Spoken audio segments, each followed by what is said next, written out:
এটা হলো একটা $250 মিলিয়ন আইল্যান্ড।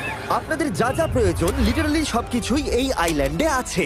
আর আমি আপনাদের দেখাবো এর সাথে একটা $150 মিলিয়ন লাক্সারি আইল্যান্ডের পার্থক্য, একটা বিশাল $45 মিলিয়ন আইল্যান্ড, একটা $5 মিলিয়ন ফ্রোজেন আইল্যান্ড, আর তার সাথে দেখাবো সব থেকে কম দামি আইল্যান্ড, আর সেটা হলো এটা। আমার মনে হচ্ছে সবাই আমরা এই আইল্যান্ডে ধরবো না। আমার নতুন আইল্যান্ডে আমি এই প্রথম পা ফেললাম। এই নাও তোমার $1। Thank you sir. এটা আমাকে দেওয়ার জন্য ধন্যবাদ। এটা এখন আপনার হল। চলো দেখা যাক এখানে কি আছে। আমি প্রথমে যেটা বলবো এটা আমার ভাবনার থেকে অনেকটা বেশি ছোট।